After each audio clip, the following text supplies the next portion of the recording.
Hello friends, तो चलिए हम कोडिंग स्टार्ट करते हैं। ओके। अच्छा, मैं यहाँ पर गेट सी एच भी लगा ले रहा हूँ।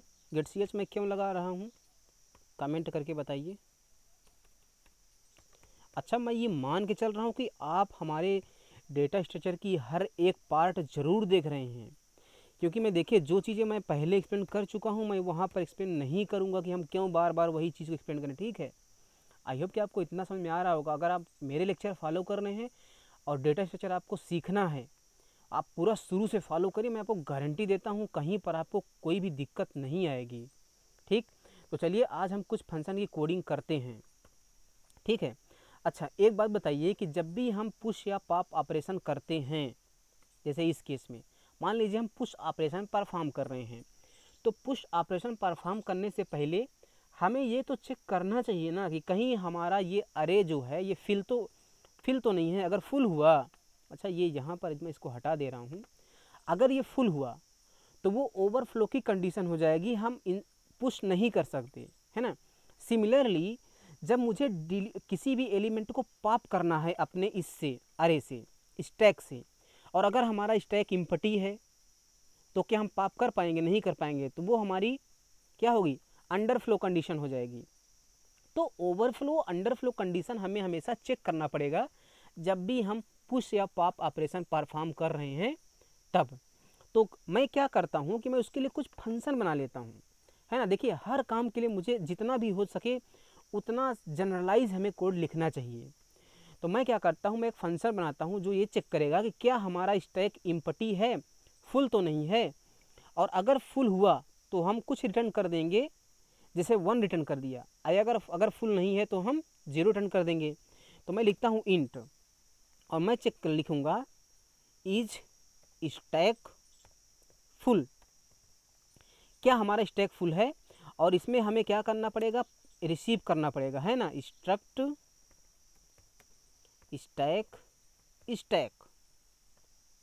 ठीक। अब अगर हमारा स्टैक फुल है तो क्या होगा? देखिए अगर हमारा स्टैक फुल है तो जो हमारा टॉप होगा वो हमारा यहाँ पर होगा लास्ट वाले ब्लॉक में, है ना। तो अगर टॉप की वैल्यू 4 है तब हमारा क्या है? स्टैक फुल है। लेकिन क्योंकि देखिए ये जो कैपेसिटी है हम यहाँ पर ऐसा नहीं लिख सकते। देखिए अगर हमारे, मैं क्या चेक करूँगा, अगर टॉप की जो वैल्यू है, अगर हमारा जो टॉप है इक्वल टू 4 है तो वो क्या होगा? फुल होगा। लेकिन यहाँ पर क्या 4 लिखना वैलिड है? देखिए लिखने को तो हम लिख सकते हैं, लेकिन ये जर्नल नहीं है, जनरलाइज हम नहीं कर रहे हैं, क्योंकि हर समय जो हमारी कैपेसिटी है वो तो चेंज हो सकती है ना। तो हम यहाँ पर 4 नहीं लिखेंगे, बल्कि अब यहाँ पर कैपेसिटी, आप देखिए कैपेसिटी क्या है? 5 है। यानी कि जब टॉप की वैल्यू 4 है यानी कि कैपेसिटी से एक कम है ना। टॉप की वैल्यू क्या है? 4 है और कैपेसिटी की वैल्यू 5 है। यानी कि जब भी टॉप कैपेसिटी से एक कम है, उसके बराबर है, तो हमारा स्टैक फुल होगा। तो मैं क्या लिखूँगा? अगर जो हमारा टॉप है वो CAPACITY कैपेसिटी -1 के बराबर है तब हमारा स्टैक फुल है ना। अच्छा, इस लाइन में हमने 2 मिस्टेक की है। आप मिस्टेक बताइए क्या किया है? हम टॉप को इस तरह से नहीं लिख सकते, हमें लिखना पड़ेगा स्टैक एरो टॉप। और कैपेसिटी को इस तरह से नहीं लिख सकते, लिखना पड़ेगा स्टैक एरो कैपेसिटी। अगर ये कंडीशन है तो हमारा स्टैक क्या है? फुल है। तो मैं 1 रिटर्न कर रहा हूँ। तो अगर ये फंक्शन 1 रिटर्न कर रहा है तो मतलब हमारा स्टैक फुल है। इल्स मैं यहाँ से क्या करूँगा? 0 रिटर्न कर दे रहा हूँ।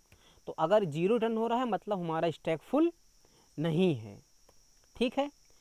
तो ये कौन सी वाली कंडीशन चेक करेगा? ये करेगा ओवर फ्लो कंडीशन को चेक करेगा।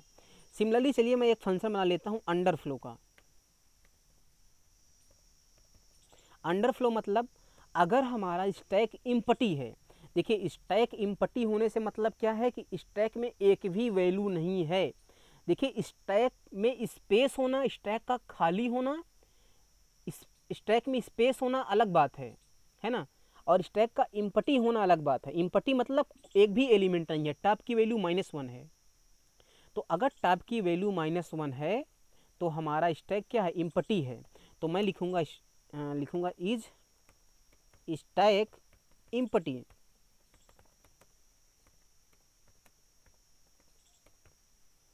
ठीक। और मैं लिखूंगा इफ जो हमारा टॉप है अगर वो इक्वल टू -1 है तो क्या है, हमारा जो स्टैक है वो एम्प्टी है, तो मैं यहाँ से रिटर्न कर दे रहा हूँ 1।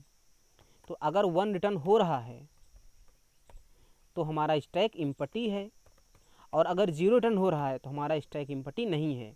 और टॉप को हम इस तरह से नहीं लिख सकते, लिखेंगे स्टैक एरो टॉप। बार बार मैं गलती इसीलिए कर रहा हूँ ताकि आप समझ सकें, ठीक है, मैं भूल नहीं रहा हूँ। ओके, तो हमने यहाँ पर 2 फंक्शन बना लिए हैं। अब मैं बनाता हूँ फंक्शन पुश की। तो पुश में मुझे कुछ रिटर्न नहीं करना पड़ेगा, लिखूंगा वायड पुश।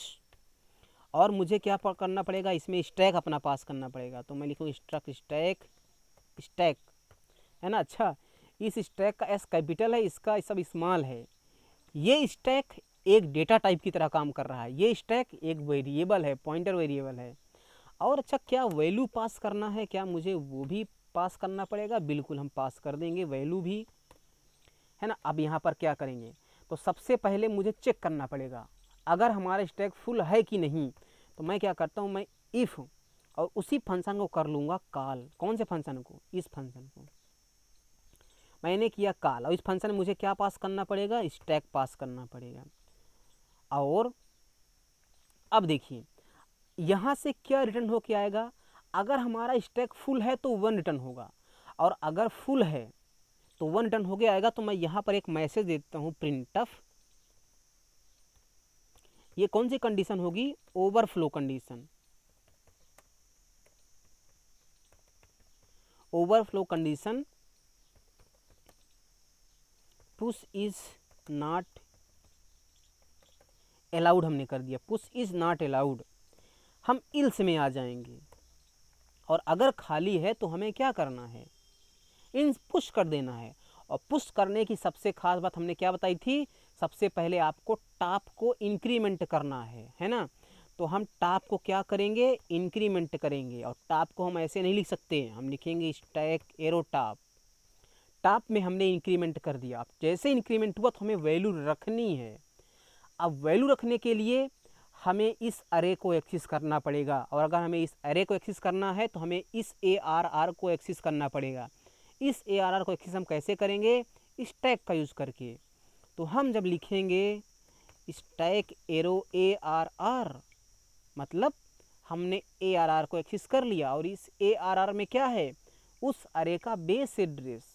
और इस अरे के टॉप में मुझे क्या रखना है, वैल्यू रखनी है। समझ में बात आई? और इस लाइन में हमने एक मिस्टेक फिर से किया है। क्या मिस्टेक किया है, हम टॉप को ऐसे नहीं लिख सकते, ऐसे लिखेंगे, है ना। समझ में आया? हमने क्या किया, स्टैक एरो ARR, तो हमने अरे को एक्सेस कर लिया, है ना। अगर हमारे अरे का नाम होता ARR तो ARR लिखना इस टाइम पर स्टैक एरो ARR लिखने के बराबर है। और उसके टॉप में, उसके टॉप वाले इंडेक्स पे वैल्यू को रख दो। तो इस तरह से पुश ऑपरेशन हो गया। तो मैं यहाँ पर मैसेज दे रहा हूँ, क्या मैसेज,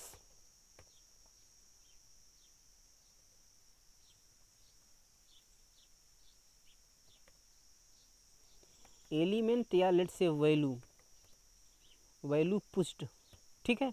हमने यहाँ पर एक मैसेज दे दिया है। तो इस तरह से क्या हुआ, वैल्यू पुश हो गई, ठीक। आई होप कि आपको ये समझ में आया होगा। और अपने अगले लेक्चर में हम कोडिंग करेंगे पॉप की। So thank you so much.